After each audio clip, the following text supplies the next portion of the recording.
ऐसे ही आज से तुमको करना है, पहले ठाकुर जी को खिलाओ फिर स्वयं खाओ। गोपाल बोला ये आपने बहुत बढ़िया बताया गुरु जी, इससे मेरा उद्धार हो जाएगा? बोले बिल्कुल हो जाएगा। नियम करने वाले, मंत्र करने वाले, जाप करने वाले का जैसा उद्धार वैसा ही तेरा होगा, तू ये कर ले। तो गोपाल को बोल गए, बोले कि क्या करना है? ठाकुर जी को निवेदित करके पाना। लेकिन गुरु जी ने यह नहीं बताया था कि ठाकुर जी केवल भाव में आएंगे, ठाकुर जी की सामने प्रतिमा होगी, चित्र होगा, प्रत्यक्ष नहीं आएंगे ठाकुर जी। उसको लगा कि जैसे हमारे बच्चे आके बैठ जाते हैं सामने, पत्नी आके बैठ जाती है, ऐसे ठाकुर जी बैठ जाएंगे। जहां भी गैया चराने जाता था पत्नी भोजन लेके आती, पत्नी से कहता तुम जाओ हम खा लेंगे। हाँ गुरु जी ये भी कह के गए कि गुप्त रखनी चाहिए गुरु की बताई गई बातें, नियम, ये रहस्य होता है। तो पत्नी को बोलता भोजन धर दो जाओ।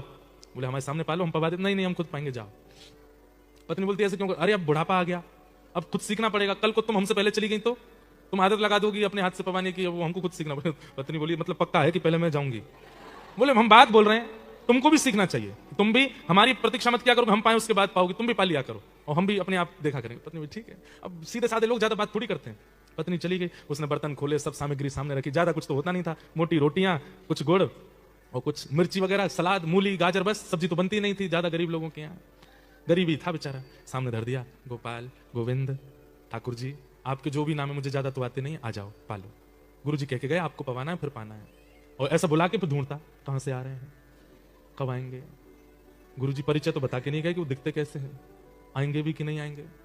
तो बेचारा जैसे पशु पक्षियों के लिए दाना लेके घूमते हैं ऐसे घूमता था सब जगह।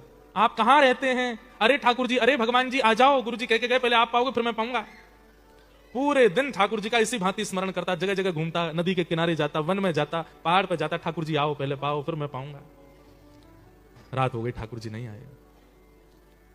गुरु आज्ञा है, ठाकुर जी नहीं पाएंगे तब तक मैं पा नहीं सकता। रात भर ठाकुर जी नहीं आए तो रात को सारी सामग्री समेट करके गैयाओं को खवा दी, भूखा सो गया। एक रात निकल गई, दूसरा दिन आया, आज ठाकुर जी आएंगे, कल व्यस्त रहे होंगे कहीं पे। दूसरे दिन फिर पत्नी भोग लेके आई, सब सामग्री सजाई, बैठ गया, ठाकुर जी आओ, पाओ, भोग लगाओ, फिर हम पाएंगे। फिर से ढूंढा, कल जहां गया अब दूसरी जगह गया कि वहां तो मिले नहीं थे, यहां मिल जाएंगे।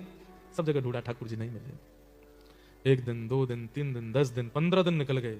अब तो आंखें गड्ढे में जाने लगी, हाथों में कंपन शुरू हो गया, वृद्धावस्था है, मुख सूखने लगा, आंतें सूखने लगी। पत्नी कहती मुझे आप ठीक नहीं लग रहे हैं, आपको देख करके अब ऐसा लगता है कि जैसे कोई रोग हो गया है क्या आपको? बोले मैं वृद्ध हो गया हूं ना। बोले वृद्ध तो हो गए वो तो पता, पर इतने ज्यादा आपसे चला भी नहीं जाता, आपसे बैठा भी नहीं जाता, आप कुछ बोल भी नहीं पाते, आप भोजन तो करते हैं ना समय से? बोले हाँ मैं सब पाता हूं, तुम चिंता मत करो। लेकिन वो रोज जाते ठाकुर जी को निवेदित करते, ठाकुर जी नहीं आते तो रात में सब गैयाओं को खिला देते।